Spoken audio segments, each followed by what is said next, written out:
Well, welcome everybody. Thank you for being here. My name is Awasar.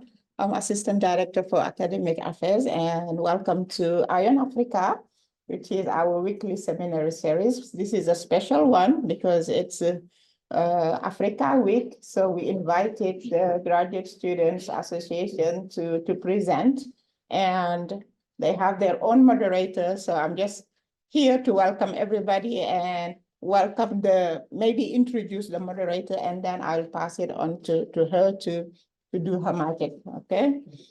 So the moderator is Asmau Ayub. She is a licensed mental health clinician and a second-year PhD student in the counselor education and supervision with specialization in rehabilitation counseling. Her current research interest is in veteran needs and autistic student and impacts of their experiences on acceptance.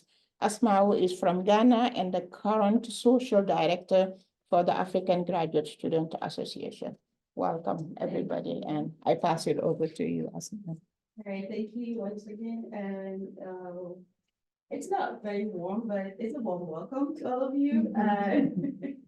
Yeah, we're expecting the warm weather, hopefully next week sometime. It's Michigan. So thank you very much for making time out of your busy schedule to join us. We appreciate that. And we're hoping to have a very exciting engagement. It's not very surprising that a lot of voting, and it's voting season in most of our countries, in Ghana, Nigeria, Senegal, and probably different parts of Africa. So it's a very important moment for all of us to have this discussion, as even when we are not physically at home, we're interacting and knowing what's going on back home. And we haven't been home for too long, so we're pretty familiar with what's going on. And this is part of the discussion that we have when we meet one-on-one, and hopefully we get to talk about most of this today. So I will introduce our panelists for today. We have, I'll start from our panelist who's on Zoom joining us. Bassel Abdalla is a PhD candidate in the Department of Pharmacology and Toxicology. Okay. And Microbiology. Okay. Genetics and immunology. Well, that's a lot mouthful. That's in my time. All right, that's the sciences. And he's a third-year PhD student at MSU here, and his research is focused on drug discovery for disease-causing Mycobacteria. Okay, and Bassel is from Egypt. So welcome, Bassel, and thank you for joining us. Oh, you can see me from here, sorry. Okay, and our second speaker, not necessarily the second speaker, but right next to my right is Seho. I'll keep it short to Seho respectfully. She's from Botswana. She's a fifth-year PhD candidate in the microbiology, genetics, and immunology department at MSU. Her research is focused on using bacteria, Legionella, did I get that correct? Okay, to understand additional ways that the immune system fights off invading pathogens with a view to develop new therapeutic for treatment of bacterial infection. I think this is amazing, because this is one of the things that we deal with in Africa. So, and next to Seho is Chiadika. I'm keeping it as Chiadi. Yes, as you mentioned, is a second-year PhD student in the Department of History and African History at MSU. He is particularly interested in Igbo identity with Catholic mission, evangelism, and colonialism in the 9th and 20th century. His proposed research is to investigate the complexities, changes, continuities, and the place of difference in Igbo identity among the Igbos of the Old Awka Region, that is the greater part of modern Anambra State in Nigeria, current Nigeria, in their engagements and lived experiences with missionary and colonial policies. This is a lot of diverse interest in research. And thank you for joining us. And next to Chiadi is Mariama So, who's also a PhD candidate in the Department of Economics. Her work is centered on transportation in sub-Saharan Africa. Her research project explores outcomes such as nation building, maternal and child health, and labor market metrics. Mariama is from Senegal and currently serves as the General Secretary of the African Graduate Students Association. So welcome our panelists and thank you for making time to join us. And I'm just going to give you 1 minute, each one of you. And again, we can start with Bassel if you want to just say hi to everyone. And before we get into today's discussion. So just 1 minute quick for you to just say hi and All right, that was 1 second. So we can accept that. so hi everyone. Okay, hi everyone. Nice to see all of you. And this is my first time ever joining any kind of panel discussing politics. I'm not really a political person, but I figured that I should join because Botswana is unique in its experience of, political landscape compared to other African countries. So I thought I'll just put in my 2 cents in there. Yes, we love that you. Thank you. Hi, everyone. I'm pleased to be here. Yeah, one of my friends talked to me about it. I said, I can do this. So I'm pleased to be here. Thank you. Thank you. Yes, Mariama. Hi, thanks for coming. I'm Mariama, and I think like I also was not really like politically involved until very recently, because you kind of have to be at times. So that's my story. Thanks for coming. Yeah, I think that a lot of us would say that. I remember one time I had an incident where I was representing Ghana with other African United Nations women event, and I was like, no, I would never be a politician. And while we continue to talk and advocate for women and girls, it was actually one minister for women and children. She was like, have you reconsidered your decision? I said, maybe, because I realized the decision is made there. Like whatever we do, they have a strong impact on what happens to us. So maybe sometime in the future, it's still maybe anyway. All right, so let's get into today's discussion. And I'm just gonna throw a couple of questions across. And for a start, I probably want to start with you, Seho. What are some of the key challenges? So you just mentioned that Botswana has a unique approach, or maybe some level of differences that we might want to be interested in. What do you think are some of the challenges that we face in our democracy as Africans today, from your perspective? So this is gonna go around the room, but from your perspective, from our platform. From my perspective, I think it's something that's also, it's not unique to Botswana, but I see it everywhere as well. I think that people who enter politics stay in politics until they're very old. They don't want to give the opportunity for younger people to represent the people a chance to do that. So once someone starts as a politician, maybe they are 30, they stay until they're like 65 or whatever, or 70, or until retirement. They just don't want to retire. So I don't know why that is, whether they want to hold on to power or their perceived power, or that the younger generation is not interested in accessing that power as well. So I don't know what the motivation is for people wanting to stay so much longer. Okay, so that's something that you perceive. That's something that, yeah. I mean, I can tell you it's not very unique to Botswana, so I'm Ghanaian, and yeah, we see that all the time too. So, okay, let's hear from Nigeria and Senegal and Egypt and see if there's something different. Yeah, I expected the question because, we have the challenges already and it's all over around us. And I know part of the discussion today should also focus on the solutions too. Yeah, so, we have many challenges in Africa. For me, since the 1960s, the road to independence and what have you. For me, if I will score, democracy in Africa, I will give it maybe 35%.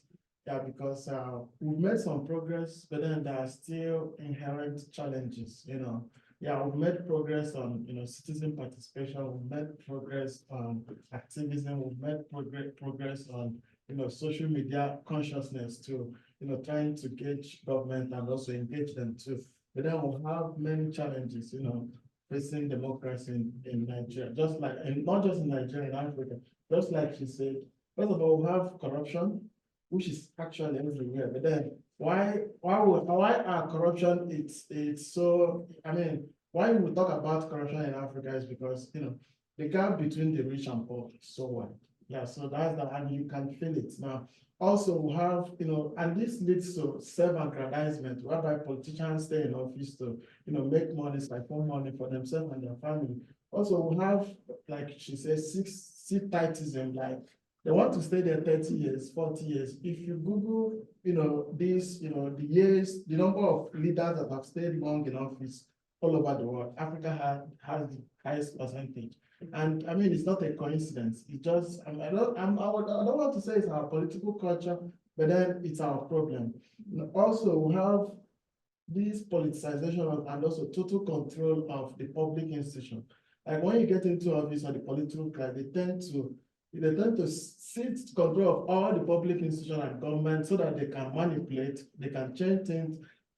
Everything would be at their whims and caprices too. Also, I will argue that we don't have a basically when you talk about politics and also political participation, we don't actually have political ideology in most political parties in Africa. But I'm saying it from this lens, from the lens of, I mean, so most of these political parties are conspiracies to seize power and not actually to govern.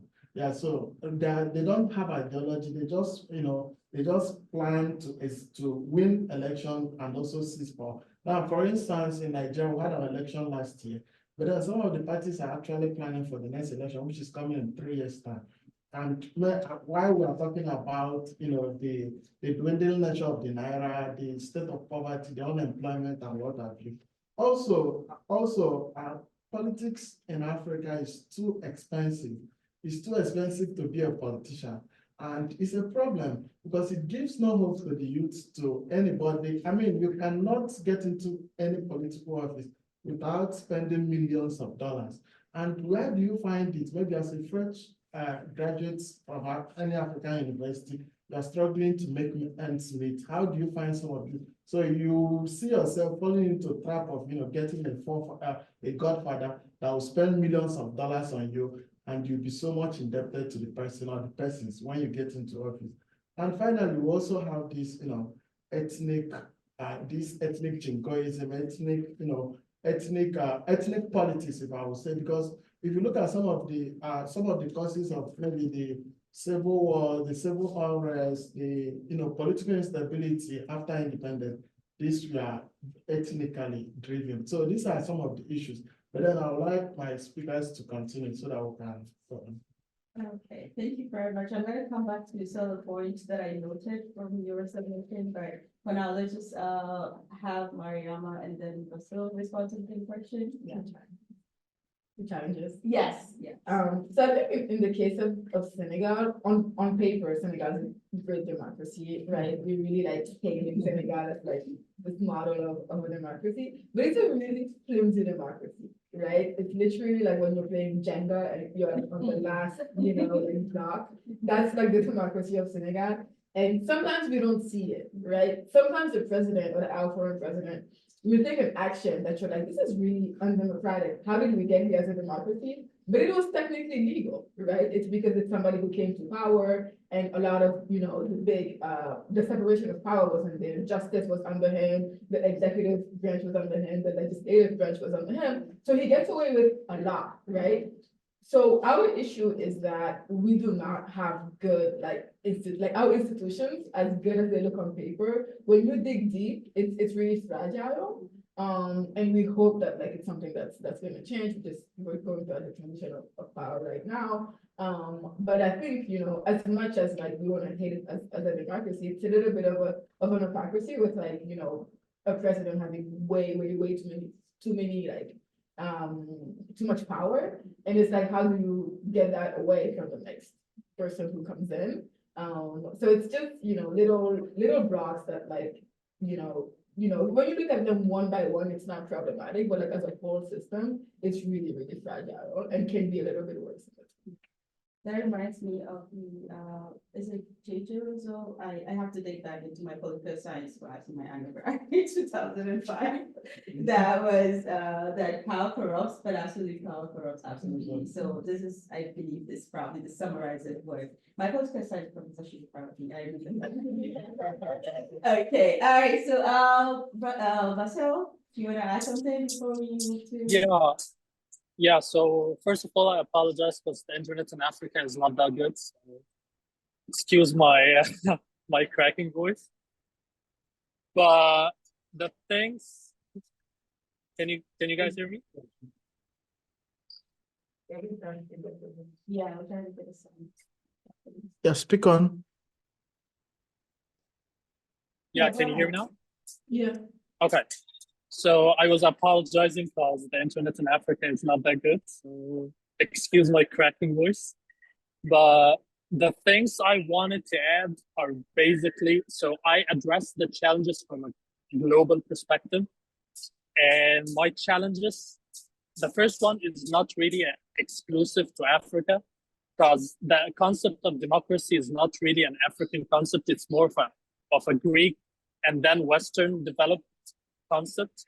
And when the Greeks, in ancient Greeks, when they developed the concept, they were putting conditions that the people contributing to the process of democracy are well, educated and enlightened to contribute to their political destiny. And right now in Egypt and in most of the African countries, this is not the case. Like you can see that the masses are seriously swayed, mainly because of economic factors. Like if you fed me and gave me the resources I need for my day, you have my vote, even though you can't guarantee that you're the best choice for my economic and political destiny. So masses are really swayed by economical factors, which contributes to the development of the political situation in Egypt and in Africa in general. And then we have another problem, which is foreign interference. For example, the majority of Africa was colonized at some point. And even to that day, some foreign countries, mainly Western countries, are still contributing to the policy development and the economical situation in most of the countries, mainly West Africa and French influence, which if there is a Western power that is controlling your economy and controlling, it's literally printing money for you, printing the basics of economy and providing it for you. So how can you have self-determination and the power over your political situation when the basics of your life is provided generously by a Western country? And then there is another, or a third and final challenge, which is there were many political frameworks in Africa before colonization. We had kingdoms, we had republics, we had matriarchal political situations where groups of people were governed by a matriarchal figure, mostly in countries of Middle Africa and West Africa. And when countries were colonized, this system was disrupted. And then when the political occupier or the occupying power left, we didn't have much of a choice we didn't have many political options to adopt from. And so we went with the Western movement towards democracy, which poses a question here: is democracy really the best choice for our people? Do we have any better options? But we didn't have any alternatives, so we adopted that option, and then we didn't have a guiding power, so we adopted it blindly. We took what the West developed or taught about democracy, and we made it our system. And then we incorporated some other changes, be it corruption or monopoly of power or the influence of economy and money and buying votes, basically. So we adopted a system that we didn't develop or influence, and then we didn't pay much attention to how this system could be suited towards the African population, towards the African people, towards the culture, towards the systems that were already in place before colonization. So yeah. Thank you very much, Bassel. It's quite interesting because your submission, the latter part of your submission really ties to my next set of questions that I wanted to ask. But I want to start with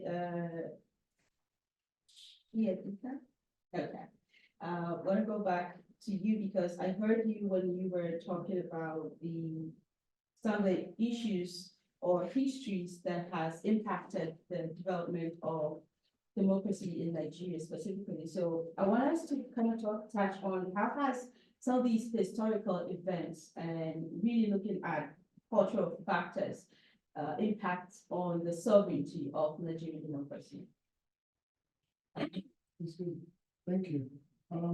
Yeah, that's a good question. I mean, some of the problems, I mean, the sentiments actually, but in some quarters in Africa, especially maybe when you talk about, especially Francophone Africa, or even Anglophone Africa, that, there are still these, cultural and neo-colonial, attachment to some of these, past colonial powers. But then for me, why I admit that, but then we as Africans, we also have an understanding about, the democracy or how a government or a society should, actually go about it. Yeah. So for me, I am not a huge fan of, such, what I would call cultural imperialism. Yeah, but then we as Africans need to, think about what we can do, to better our society. And that's why maybe if you go to the Sahel region now, there has been this support input of the junta that you talk about Niger, you talk about Mali, you talk about Burkina Faso. Yeah. But then they are supporting them because they are actually trying to push out the French from that region of Africa. But then there are still issues that are, that still sits in this country. So for me, I believe that we as Africans, we should also look inward to solve some of our problems. I mean, we should not actually, tend to, overemphasize, the imprints and also the influence of some of these, some of our past. Yeah, so we should also think about our indigenous way of leadership, our indigenous way of government, and our indigenous way of democracy. Okay, I'm going to give you one more minute can you make any suggestion on some of these indigenous ways? Like, can you make any suggestions of anything? Okay, I mean, African societies are very diverse. I mean, when you talk about the Igbo society, for instance, or others like Akan society, or maybe the Wolof, or maybe the Yoruba, as the case may be, they have their own system of, of leadership and also of government. And this ties to, and if you actually, look at some of these things, you could actually see that this, a world that connects to the, overall understanding about what a democracy would be. And also in our own current dispensation about democratic government, we should also consider some of these tenets. Now, when you talk about this indigenous way of leadership, we're talking about respecting people's rights, we're talking about equity, we're talking about provision of basic services, you're talking about integration too. So these are some of the ways we can actually do this. And when you see it also from the lens of modern day democracy, they are still basically the same. But the problem we'll have in this is that the political class or maybe people that occupy some of these spaces tend to neglect some of these things, and they want to, obviously, when you get into the office, you have access, huge access to, to the scarce resources of a country. You want to enrich yourself, you want to oppress people, you want to better your life, and what have you, also victimize people. But then if we can actually look into ourselves and, try to integrate some of these, cultural traits I've just mentioned, our own view of leadership. Like in Igbo society, for instance, it's always this belief that we don't have kings, but then we have an egalitarian society.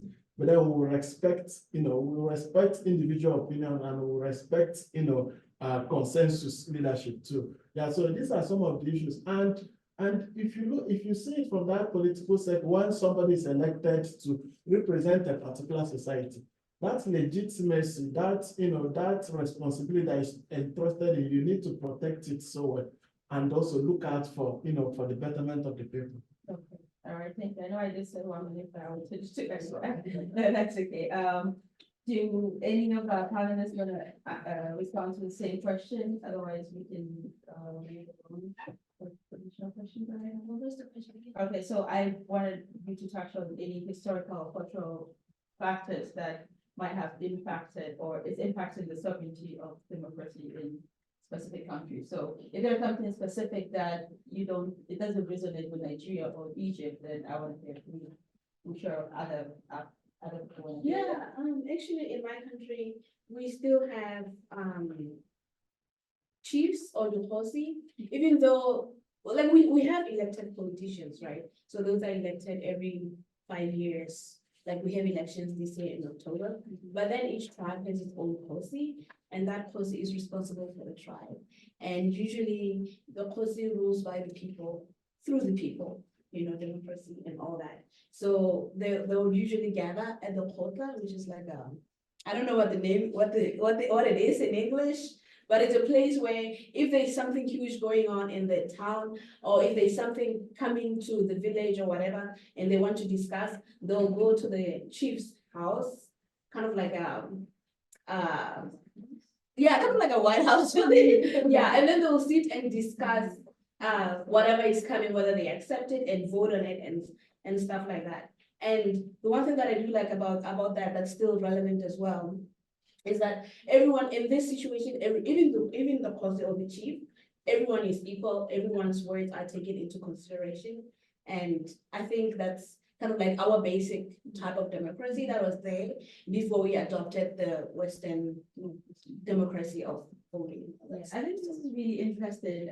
I can think about Ghana. Well, we do, for anyone listening, there is the Ashanti Kingdom, which is like still ruling. So the Ashanti King is one that has very, very powerful, and while they are governed by the national constitution, they have a lot of influence on their people as well. We do have many chiefs scattered, like we have the Council of Chiefs, which is like Council of Chiefs and Elders, which is still very relevant, but it's not functioning at the level that Botswana is. I wish it was, because sometimes it's very helpful to really localize some of these institutions down to the grassroots level. So, all right. So we're moving on. Very interesting question. Now I'm gonna personalize this to each one of you, and as students, PhD students, and at our level, what are some of the roles? What are some of the things we can do? Because I know why I usually don't start this with challenges and what have you. I like to start on the positive note, but today I just wanted to go flip on the different side. So let's come back to, because there are a lot of things we can talk about, but we have to. I want us to talk about what we can do. What can we do differently? Even if you're not physically present, what can we still do differently? Because we know the power of social media now and what have you, and how we can contribute to conversations ongoing in our different countries. So I'm going to start with you, Mariama. What are some of the roles that we can play as young upcoming politicians? That is if we decide at the time. Hey, still a baby. That's if we ever decide to do, like, what role can we play to strengthen our democracy back home? What can we do to strengthen those democracy? We are, as AXA members, we run a beautiful democracy. We meet, and our voices are all part of decision-making process. So we are literally living that life, but just not at a bigger level. So what can we do to ensure that the democracy back home is beautiful, as better than we want to see it? He's like, oh, we're seeing it now, yes. Tell us about Senegal. Sure, okay, so I think you have like two poles, which is like what Yes. you can do with like Yes. your own time and your own people, and then what you can do with like raising awareness for other people to know what's going on. So what I like to say, you know, we just had elections, is, I want to call it like WhatsApp activism, right? So, you know, I can't physically vote, but I can, you know, tell people that I know, cousins, friends, make sure you go out and vote, like actually like go out and vote, make sure you go out and vote for the right candidates. You know, like those type of things, right? Like just like raising awareness and like just like making sure that like those type of actions are taken. So that's from like, you know, just taking talking one-on-one with like people you know, and, you know, making sure that like the democratic process is like done through those who have power. The other part is raising awareness, right? I think we, in February, Senegal was going through some like turmoil, our elections got postponed. In that space, all you can do is just like tweet, Instagram, WhatsApp, right? Just like share all of like, this is what's going on in Senegal. There was a hashtag Free Senegal that was circulating, tweet with it as much as you can, tell people, my family lives in the Washington DC area, so like it was a lot of like call your congressman, call your senators, like things like that, just to let them know that like, hey, this is what's going on in Senegal, and this is, you know, we need help. And it worked, right? One example I'll give is that I think a few days after they postponed the elections, there was a lot of like unrest in the streets, and they cut off internet, you know, like typical, you know, it's like autocracy 101. Yeah, it's like you just cut off the internet. And people, you know, like complained, tweeted, like was really active on social media. And I think the US Embassy in Senegal issued a communique saying like restore this internet immediately. We don't even speak English, but we know immediately. So if you make this thing like immediately, it's like, we call the Americans immediately people. Like, so I think that like it really matters. Like really like talking to like your local respondents who you know at the end of the day, like our leaders, as much as some of them, you know, sadly don't respect populations, but they will respect their peers abroad. Like you will respect what Macron tells you to do. You will respect what, you know, the Americans tell you to do. So I think like that raising awareness abroad is very, very important. Okay. It doesn't. Okay. Yeah. Yeah, so definitely, I mean, while you know, just further raising awareness. Now, let me hear from Bassel. What can you add about North Africa? So actually, I wanna like take the end of the thread that Mariama just mentioned and extend on it. She mentioned that it's important like to raise awareness and what she called WhatsApp activism. I'd like to extend that to our history and the development of our political identity, because what we are and how we govern ourselves didn't emerge from nothingness. And it's important to spread awareness about our history and how our political identity came to be.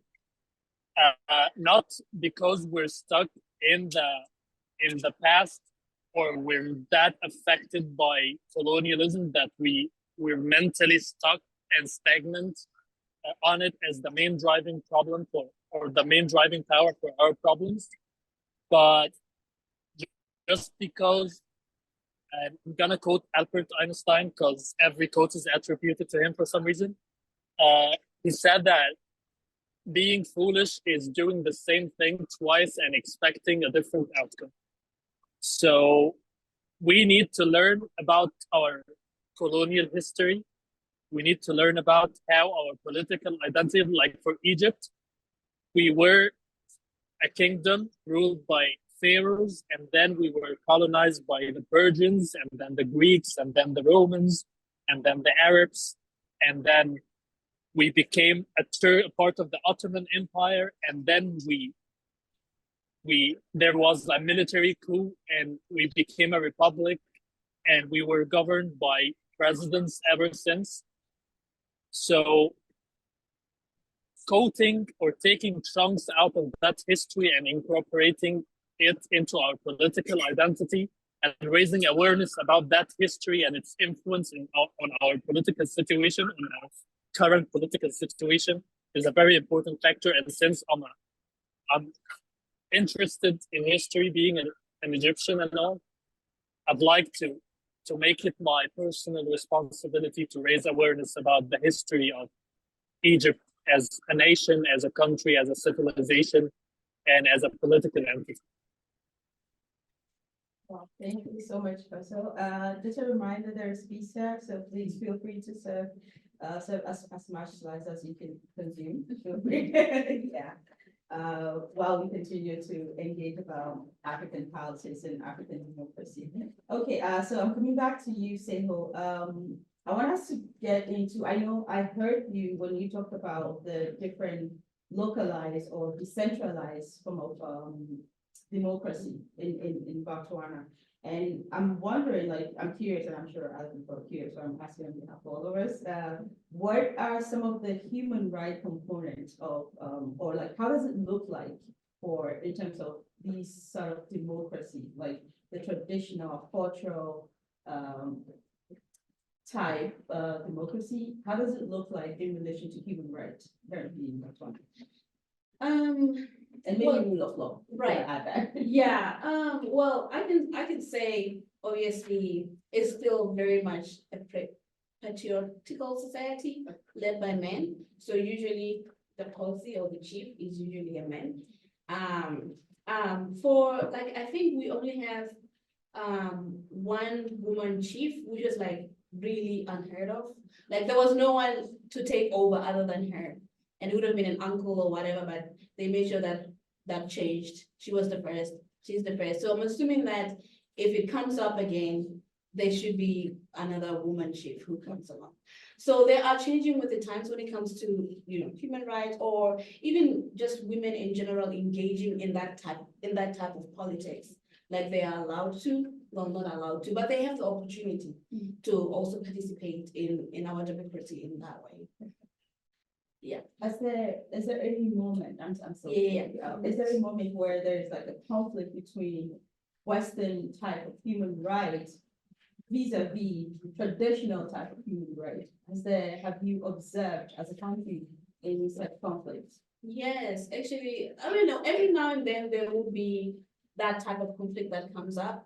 Like, for example, what we would call as a country improving our people. So we have these people who are native to Botswana that are called the Khoisan.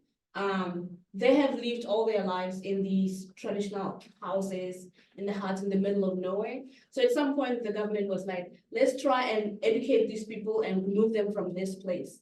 But then the international community was like, you are trying to take these people away from their resource or from what they know and change their lifestyle or whatever. So then you're kind of caught in between. Do you improve the people's lives by giving them education, by giving them better housing, by moving them away from animal sanctuaries or whatever? Or do you listen to the international community that says, why are you removing these people from their traditional house? So it was kind of like, I actually had a struggle with where I fell there, because I was like, yeah, I understand that the government would want to improve everyone's life, give them opportunities to go to school, to get an education, to get jobs and all that stuff. But then they've lived 100 years, this lifestyle where they just hunt and move around. And then, so yeah, I think that's like one thing where I was like, where there's those two types of ruling or conflict between those two. That's really interesting to hear this perspective, because this would not be familiar with Ghana, because like it's a small place relatively, so yeah, it makes sense that everybody's living in a similar kind of structure in terms of housing and what have you. So it's good to hear this happening from other perspectives as well. So do you would like to respond to the question, Mariama? Can you ask a question? Okay, yeah, of course. I'm looking at how's human rights currently in terms of traditional perspective of democracy and Western democracy. How is that playing along with human rights currently in Senegal? I've been to Senegal a couple of times, and I've been to the most remote communities and lived there for like a couple of months. So I enjoyed it. So I have just a little bit. I talk about multicultural. I would never say I understand any people, not even my own people. So not even my own self. I'm not that understanding my own self. Yeah. So I would never say, but like I just have lived experience, just a few months of lived experience with certain communities. So I want us to look at the human right, like, are there any times where there are conflict between traditional ways of doing things and the Western way of what democracy should look like? Oh. Yeah. Okay, I see. I don't have a specific answer. Okay. I think Bassel touched on it earlier, that like democracy is something that we imported. I mean, for us, we imported it from the French. And I don't think it's like maybe suitable to just like the realities of what we have. Yeah, it's a short answer. Okay, yeah. Chiadikaobi, do you wanna- I don't, Nigeria is so big, with so many, so you might not talk about every single ethnic group, but if you wanna just focus on your specific ethnic group, that would be fine. Oh, cool. I mean, just like they said, I mean, sometimes you see, some kind of difference in understanding of, in the application of, rule of law and also human rights. Like, for example, that was in January. I got to know that if you want to, pick up someone that has committed any offense in some communities in Eastern Nigeria, that you have no right to do that unless before you have to report to the traditional authority of each of the community before you can take up somebody. But then as of 10 years ago, 5 years ago, you can just get maybe a writ or a court document and pick up somebody. Yeah, so you could see some of these complexities now in understanding about rule of law. And it also challenges, our understanding about, what is actually an offense, or maybe what is human rights, if you say that, because you have evidence per se to, pick up this person that has committed an offense, but then you can't take up the person because you have to go through channels, to actually, do what you want to do. And in other places too, you could see, some of these differences in understanding about rule of law and also human rights in Nigeria. And also in 2022, there was this, very famous end of SARS protest in Nigeria, October 2020, about police brutality, and this police, I mean, it's an organ of government, it's an agency of government, but then youths and young guys and girls rose up against this establishment that you can't be picking us up without, committing any crime or what have you. Yeah, so we could see some of these things playing out. Yeah, definitely. I was privy to when this was happening. Well, we're very close to Nigeria, so I'm also married to a Yoruba man, so I get to hear a lot of the gist on the ground of what's going on in Nigeria.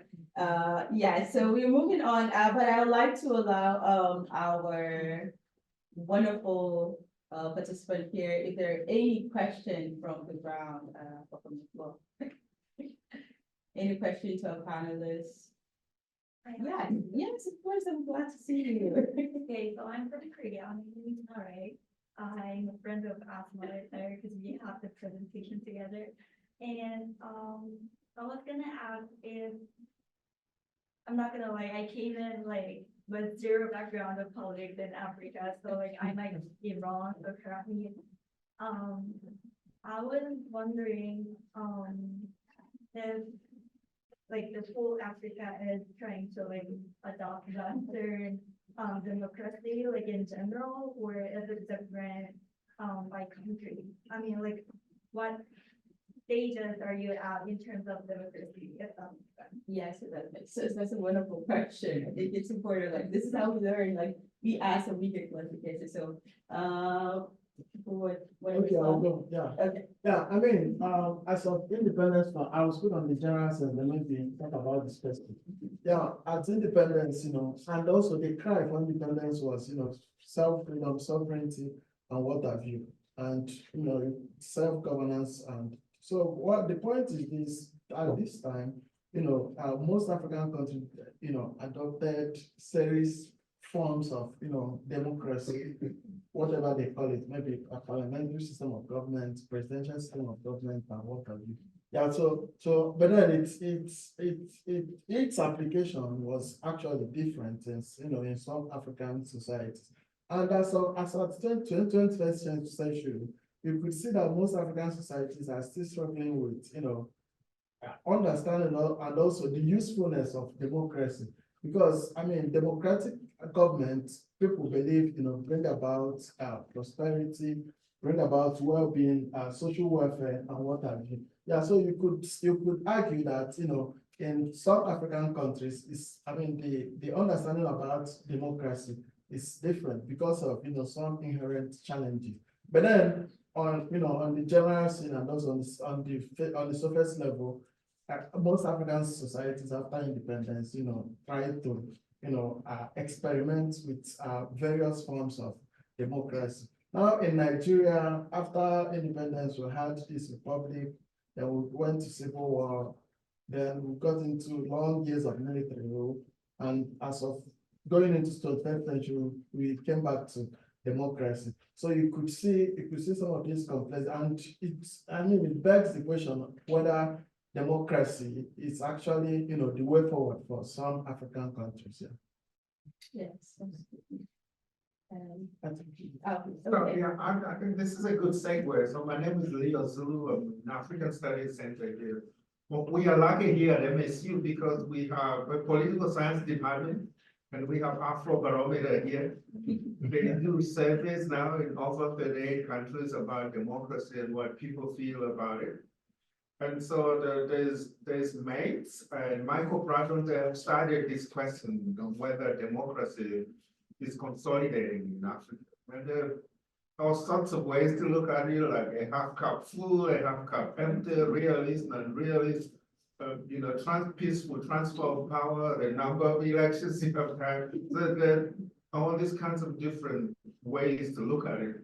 But what is interesting is one of the arguments they made, like a framework to look at whether democracy is consolidating, is they argue that if demand for democracy equals supply of democracy, then democracy is consolidated in Africa. And what they found is that in a lot of countries, demand for democracy is higher than the supply of it. That whether democracy is intrinsic in Africans like in other people, or is it extrinsic? And these surveys have been finding that there's an intrinsic need among Africans for democratic ways of governance. It's not extrinsic. So one of the other things they look at as well is support for democracy based on the delivery of political goods or economic goods. And you find that in a lot of African countries, the delivery of economic goods, that's more important. Now we have people in Malawi that look at Rwanda, for instance, and people in Malawi will say, well, you can't eat democracy. You can talk about all the democratic stuff if you're hungry, you can't eat democracy. So maybe Rwanda is an example of that. Not like a perfect Western democracy, but they are delivering economic goods for their people. So I wonder what you might have to say about this idea of consolidation of democracy and how in your countries it's measured by delivery of political goods or delivery of economic goods, or it's a combination. Yeah. I mean, I'm not a panelist, but I want to talk about Ghana. I still want to talk about Ghana because, there's another hand. Okay, go ahead. Yeah, thank you. I missed your talk because I came late, but is there anyone from Rwanda? No. Oh, no one from Rwanda. But I'm from South Africa, so we also say the same thing. You cannot eat democracy, right? Especially for the ordinary people, not like us who are in the universities. So when we fought the liberation struggle in South Africa, we didn't say we were fighting for democracy. Democracy is a Eurocentric term that is brought into Africa. Everybody, the Organization for African Unity said, we are fighting for the liberation of Africa, the independence of Africa. So now this year in South Africa, they are saying we are celebrating 30 years of democracy. It's the media, we don't own the media. So it's Eurocentric. We talk about liberation or independence. So, and especially when we have problems in South Africa, democracy is out of the question. I teach history in the university and I ask them, do you think we have democracy in South Africa since 1994? Do you think we have freedom? Do you think we have liberation? And depending on whether it is a white student or African student, they will talk from those positions. White students will talk about democracy because they came with it. And the student, African student will talk about liberation and lack of freedom, right? I did my PhD on Robben Island. I didn't put democracy, I talk about liberation because that's what our struggle is about, liberation, it was about democracy. So democracy, it doesn't work for Africa because it's not our thing. Thank you. I want to jump on the opportunity to add something to the answer, because we're always referring to Western democracy as our reference, as our like gold standard. But really, is it? I mean, is the Western model for democracy the model for democracy? Because like I personally, and excuse me if I get too political, but I personally disagree with the idea that the Western model of democracy is the model of democracy we should aspire to.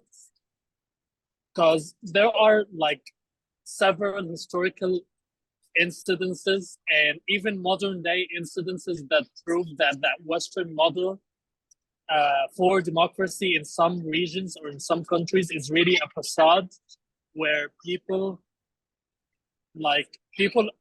in power act like they are responsive to people's opinions, and people, the general public, act like their word is being heard, while the whole thing is really a facade of, it's really a theatrical piece of people like acting together to prove that the Western model for democracy is the model.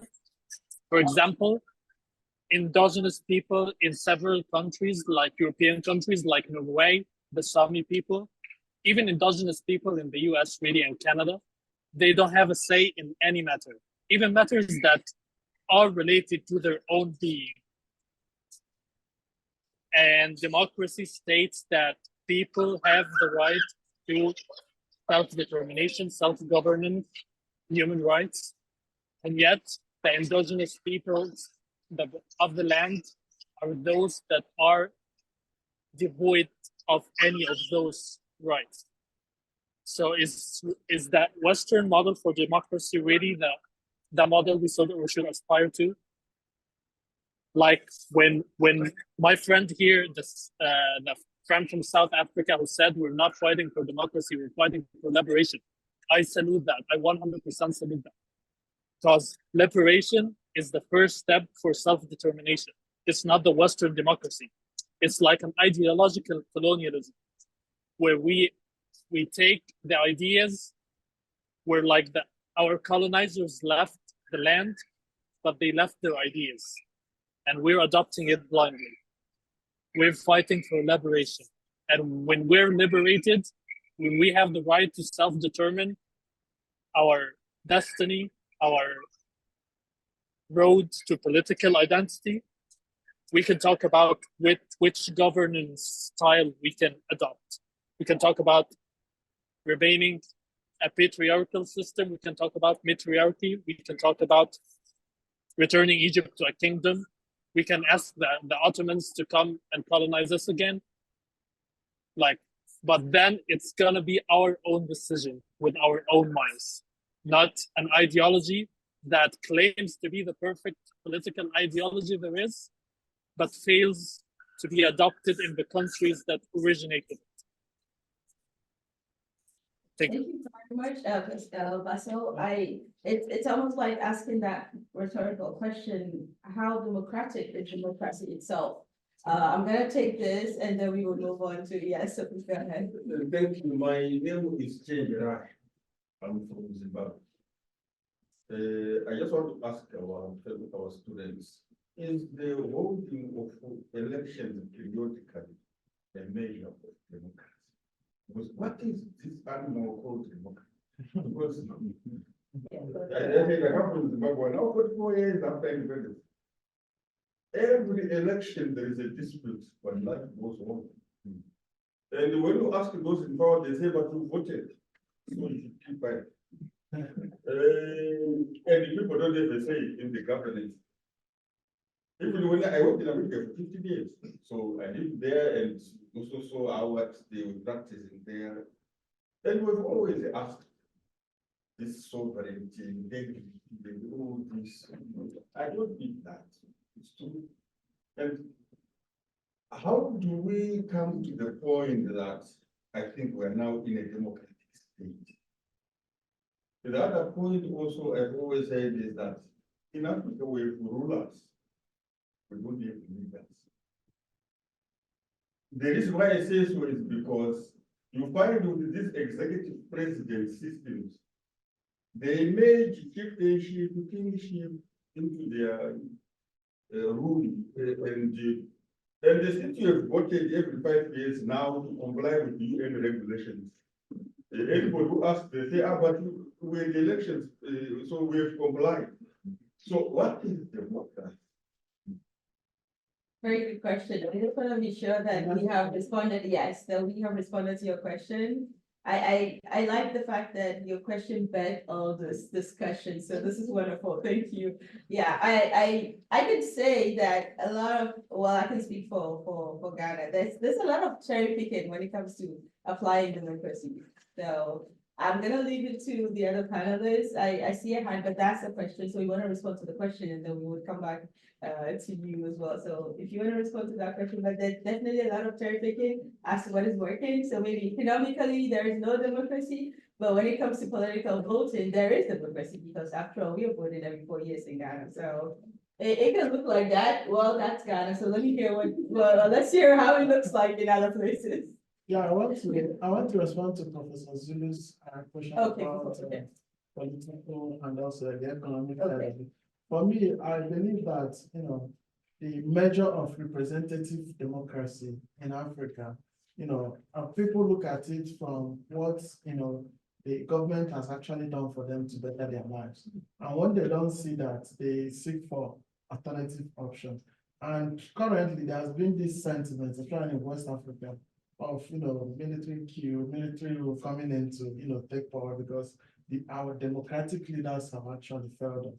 But then, and it's good to having this discussion also about democracy.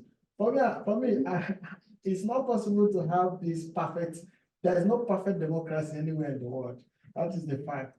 Like I stated earlier, why we talk about Africa is because we have this, the rate of poverty and also unemployment has also widened the gap between the rich and the poor. It's just like a showcase, like we have the political class showing themselves to, there is this disconnect between the political class and also the rural people in the communities. Now, so what I will say is that on the argument about democracy, yes, we actually have democracy, like you said, we'll have elections 4 years and 4 years and 5 years now, but then we've not had these benefits of democracy. That's why people keep on clamoring for change of government, change of ideology, change of institution, and what have you. And like our brother from South Africa said that democracy for them means liberation. And you can see that when you go to Rwanda also, you can see that democracy means another thing for them, or Liberia or other places, because of their,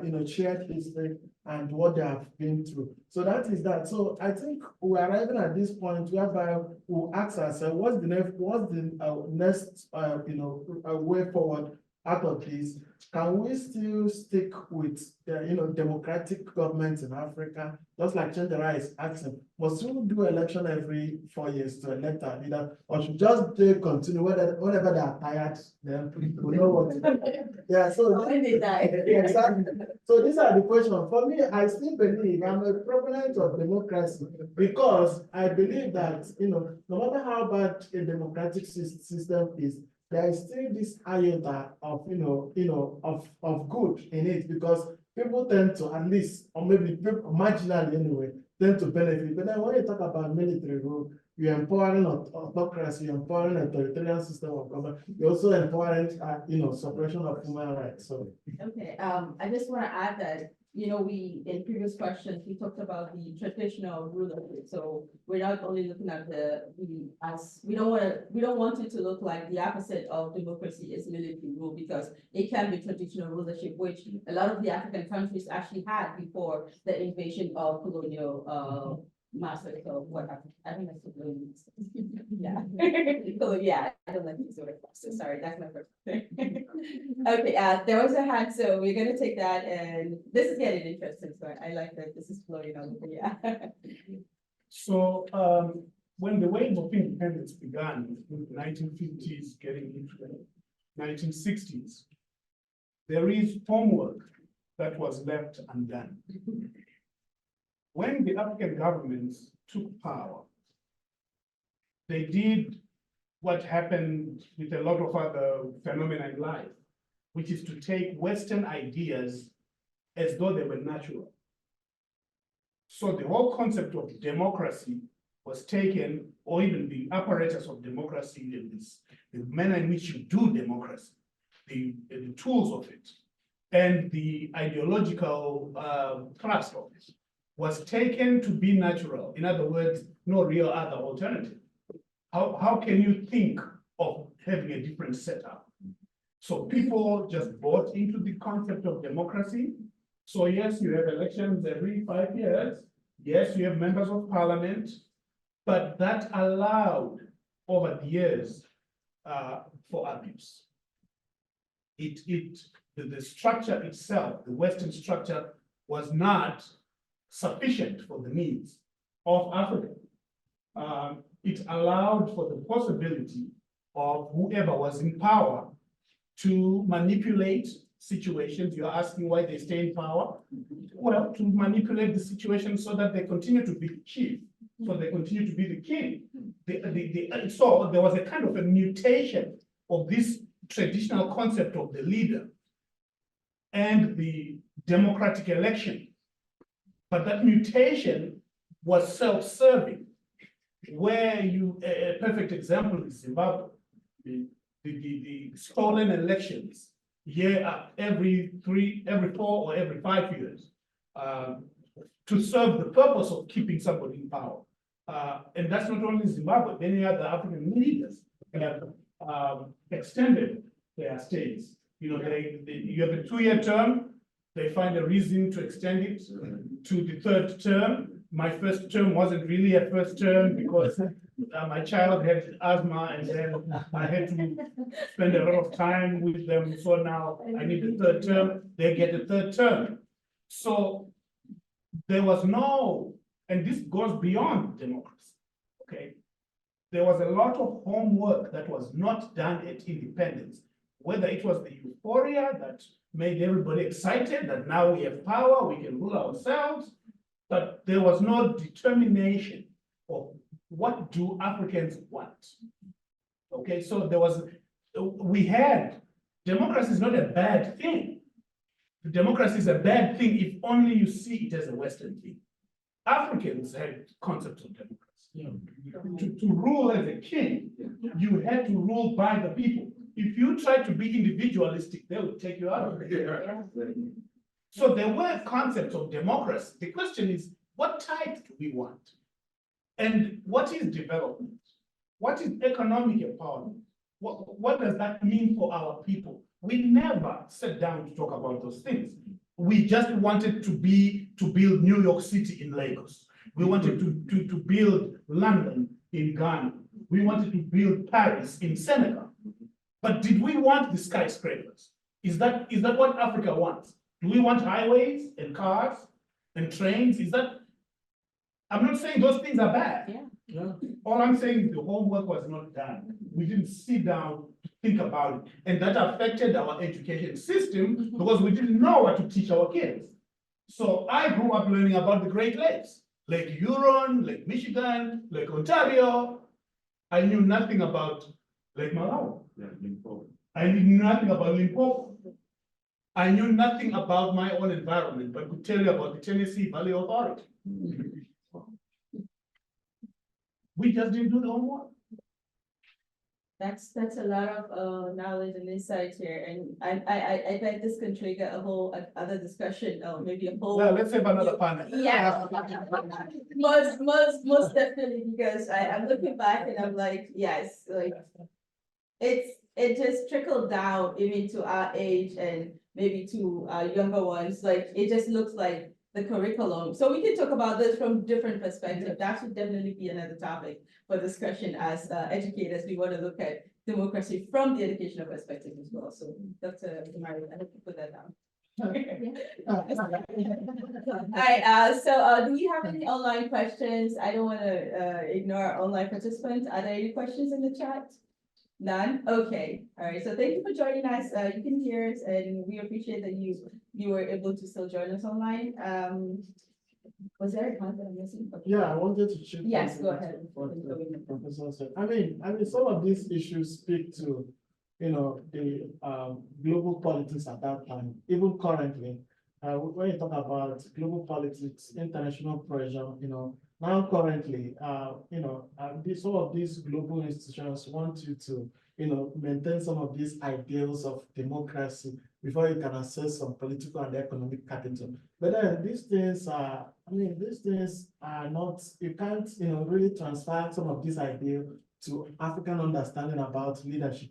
Yeah, so, which is very problematic because it puts so much pressure on African societies, to conform within the standard of these democratic parties. Just like you said, most of these African leaders or African governments would like to be in democracy, no matter how bad it is, just to, access some of these capital, which is very problematic. Yeah. Yeah, and just to add to what you said, if you look at the United States, okay, we're taking Western democracy as the model, but look at the United States in the last 5-10 years. The whole concept of democracy is really shifting here, because it's about who's controlling the messaging, and who's got the money and who's running the information and who's receiving what. Right now, you say an election. 20 years ago, if you talked about an election, that was a genuine concept. That was something solid, something you could almost scientifically provable, right? Today, an election can be, it's fungible, whether it is free or fair. All you need is a charismatic somebody who bulldozes in and says, and calls it what it is not. And everybody begins to change their mind about whether it is green or blue. The power of personalities, take a thing like January 6th here in America, right? Look how people are so split about what that means. So is the ballot the best way to get to truth, right? If today you did a ballot on January 6th, you'll be surprised that America is pretty split half and half about what happened that day. Yeah. And yet we are saying that's democracy. So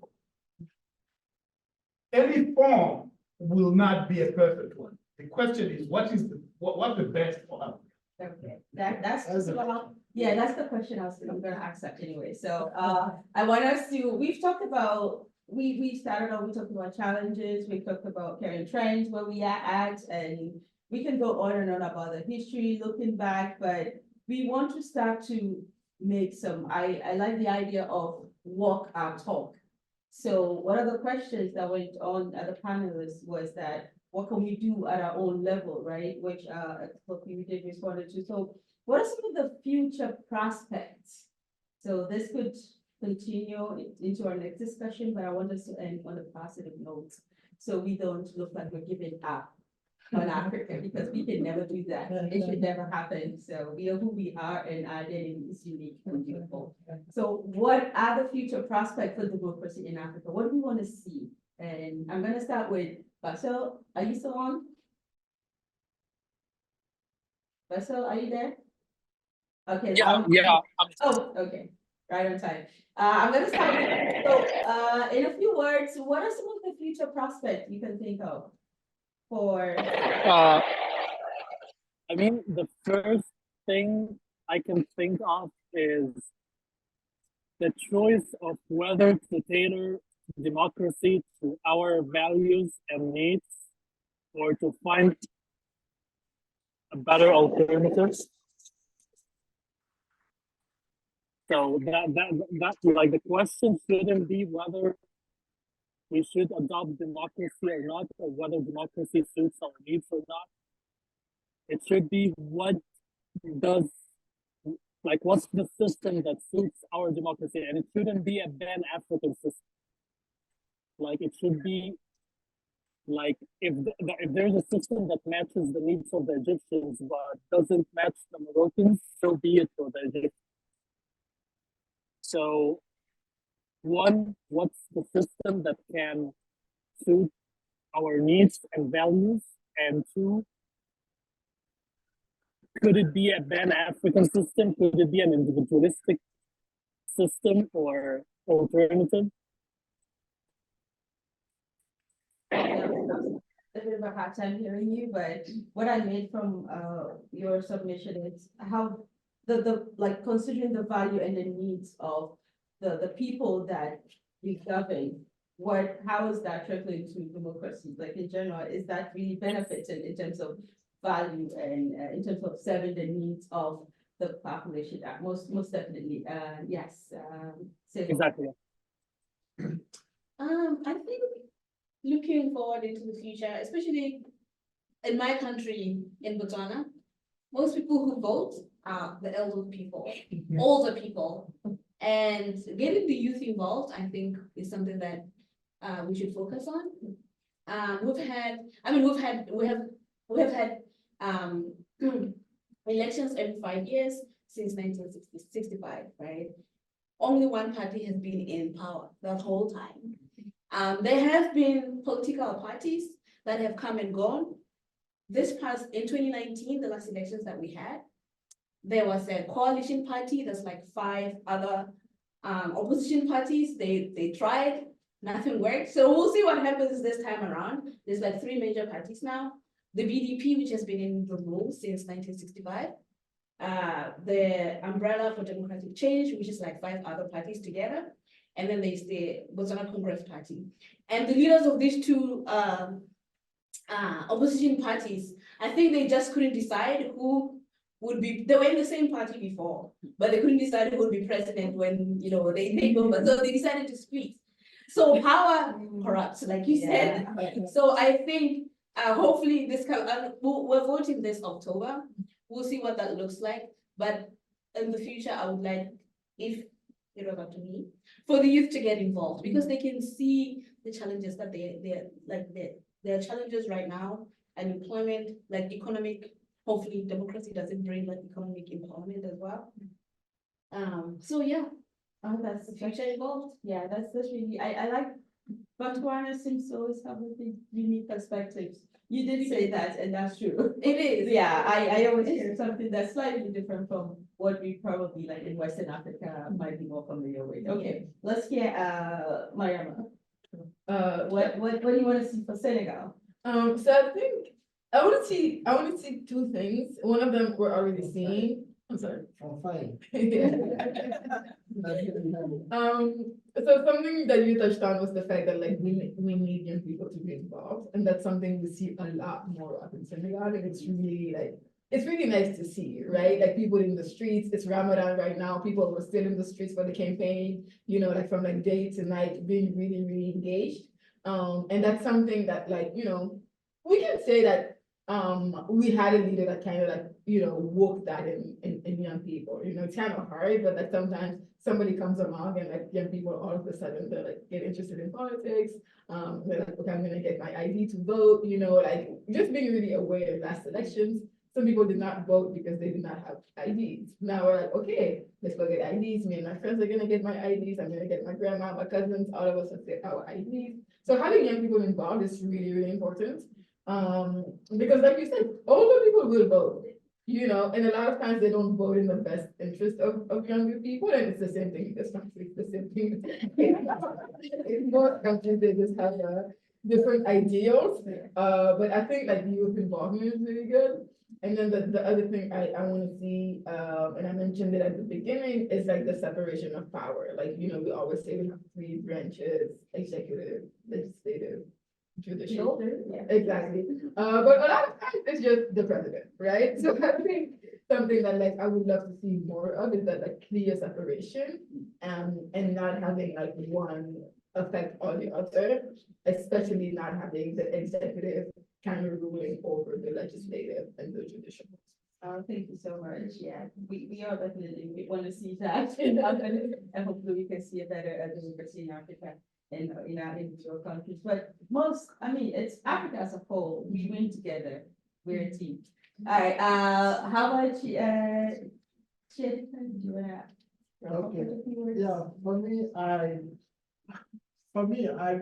I think and I feel that the prospect of politics in Africa won't improve if we don't, try to solve some of, I'll call them, for me, three fundamental issues we have now on the general view.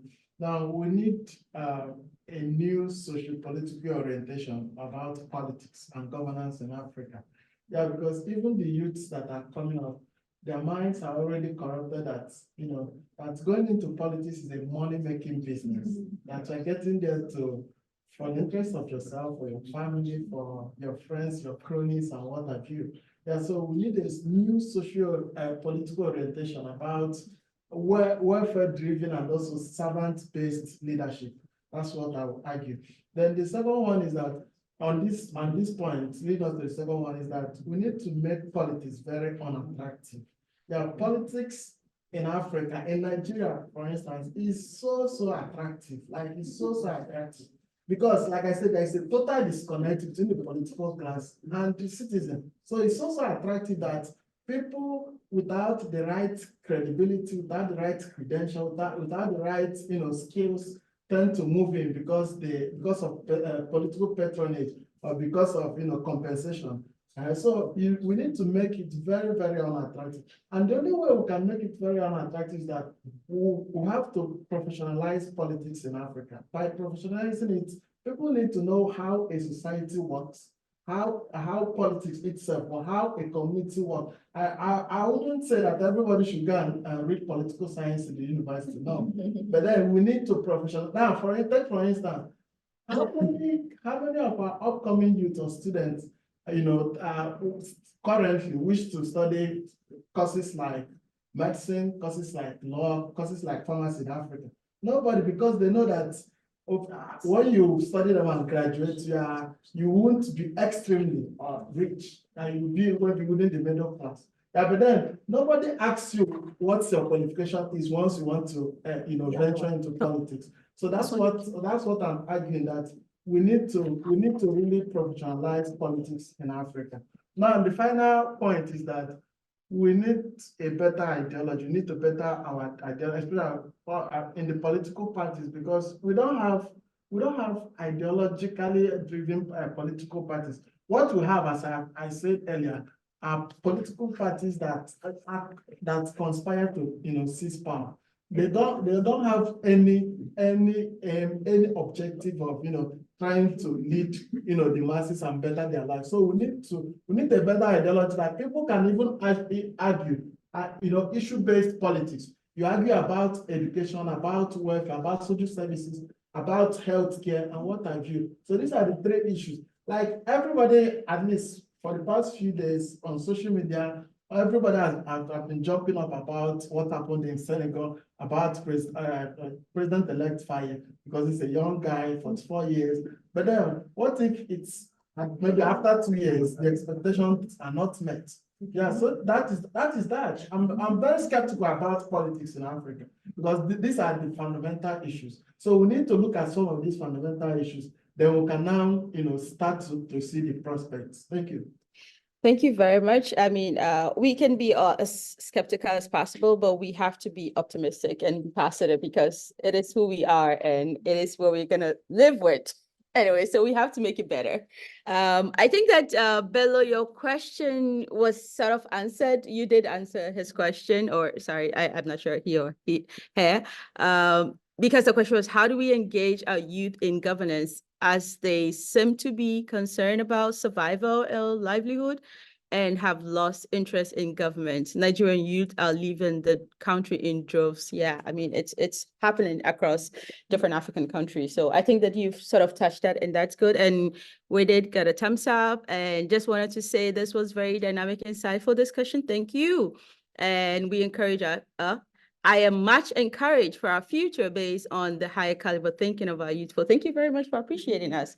And thank you so much, everyone. This was wonderful. We respect time so much. So that's one thing that we are making changes, right? I always care about African time, and I never liked that statement. So we're making that change. We walk in the talk. All right, thank you so much, everyone, for joining us. Panelists and Bassel, thank you. We didn't have you in person here, but we appreciate that. Thank you guys. All right.